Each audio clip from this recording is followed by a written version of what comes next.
നമസ്കാരം.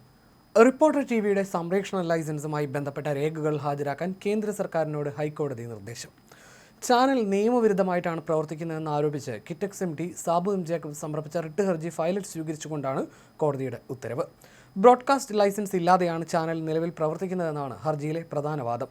MV നികേഷ് കുമാറും റാണി വർഗീസും ഡയറക്ടർമാരായ Indo Asian news channel കമ്പനിക്കാണ് യഥാർത്ഥ ലൈസൻസ് ഉള്ളത്. രാജ്യത്തെ സാറ്റലൈറ്റ് ടെലിവിഷൻ ചാനലുകളുടെ അപ്പ് ലിങ്കിംഗ്, ഡൗൺ ലിങ്കിംഗ് ചട്ടങ്ങൾ ലംഘിച്ചാണ് ചാനലിന്റെ ഇപ്പോഴത്തെ ഉടമസ്ഥതയും പ്രവർത്തനവുമെന്ന് ഹർജിയിൽ ആരോപിക്കുന്നു.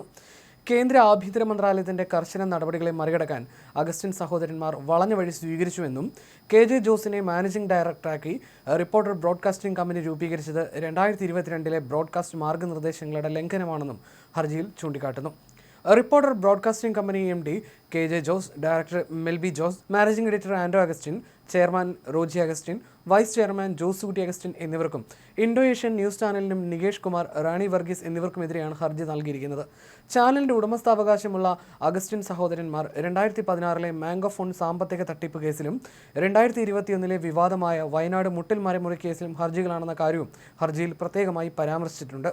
ചാനലിന്റെ ഔദ്യോഗിക വെബ്സൈറ്റിലും സോഷ്യൽ മീഡിയ അക്കൗണ്ടുകളിലും റിപ്പോർട്ടർ ബ്രോഡ്കാസ്റ്റിംഗ് കമ്പനിയാണ് ഉടമസ്ഥരെന്ന് രേഖപ്പെടുത്തിയിരിക്കുന്നത് നിലവിലെ നിയമങ്ങൾക്കും ലൈസൻസ് നിബന്ധനകൾക്കും വിരുദ്ധമാണെന്നും സാബു എം ജേക്കബ് ഹർജിയിൽ വാദിക്കുന്നു. 2020 കോർഡിനേറ്റർ സാബു എം ജേക്കബിനെതിരെ വാർത്തകൾ നൽകുന്നതിന് റിപ്പോർട്ടർ TVക്ക് നേരത്തെ വിലക്ക് ഏർപ്പെടുത്തിയിരുന്നു. കേസ് അവസാനിക്കുന്നതുവരെ സാബു എം ജേക്കബിനെതിരെ അപകീർത്തികരമായ വാർത്തകൾ നൽകരുതെന്ന് പെരുമ്പാവൂർ സബ് കോടതി ഉത്തരവിട്ടിരുന്നു. 2020 NDA പ്രവേശനം EDയിൽ നിന്ന് രക്ഷപ്പെടാനെന്ന വാർത്തയ്ക്കെതിരെയായിരുന്നു സാബു എം ജേക്കബ് കോടതിയെ സമീപിച്ചത്. വ്യാജ വാർത്ത സൃഷ്ടിച്ച് മനഃപൂർവ്വം ഉപദ്രവിക്കാനാണ് റിപ്പോർട്ടർ ചാനൽ ശ്രമിക്കുന്നതെന്ന് നേരത്തെ സാബു എം ജേക്കബ് തുറന്നടിച്ചിരുന്നു. ന്യൂസ് ചാനൽ കയ്യിലുണ്ടെന്ന് കരുതി ആരെയും കരിവാരിത്തേക്കാമെന്ന ചിന്ത മാറണം. ലൈസൻസ് ഇല്ലാതെയാണ് റിപ്പോർട്ടർ ചാനൽ പ്രവർത്തിക്കുന്നത്. ബ്രോഡ്കാസ്റ്റിംഗ് സർട്ടിഫിക്കറ്റ് റിപ്പോർട്ടർ പുറത്തുവിടണം. റിപ്പോർട്ടർ ചാനലിനെതിരെ കേന്ദ്ര വാർത്താ മന്ത്രാലയത്തിന് പരാതി നൽകിയിട്ടുണ്ടെന്നും സാബു എം ജേക്കബ് പറഞ്ഞിരുന്നു.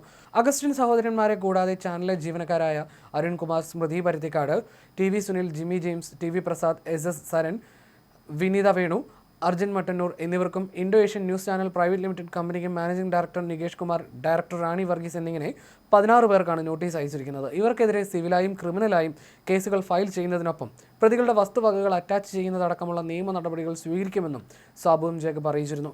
റിപ്പോർട്ടർ TV സംപ്രേഷണം ചെയ്ത വാർത്തകളിൽ പ്രഥമ ദൃഷ്ട്യാ അപകീർത്തികരമായ പരാമർശങ്ങളുണ്ടെന്ന് കോടതി നിരീക്ഷിച്ചിരുന്നു. റിപ്പോർട്ടർ TV തനിക്കെതിരെ വാർത്തകൾ നൽകുന്നത് വസ്തുതാരഹിതമാണെന്നും തന്റെ വ്യക്തിത്വത്തെയും പാർട്ടിയുടെ പ്രതിച്ഛായയും മനഃപൂർവ്വം കരിവാരിത്തേക്കാൻ ലക്ഷ്യമിട്ടുള്ളതാണെന്നും സാബു എം ജേക്കബ് കോടതിയിൽ ബോധിപ്പിച്ചു.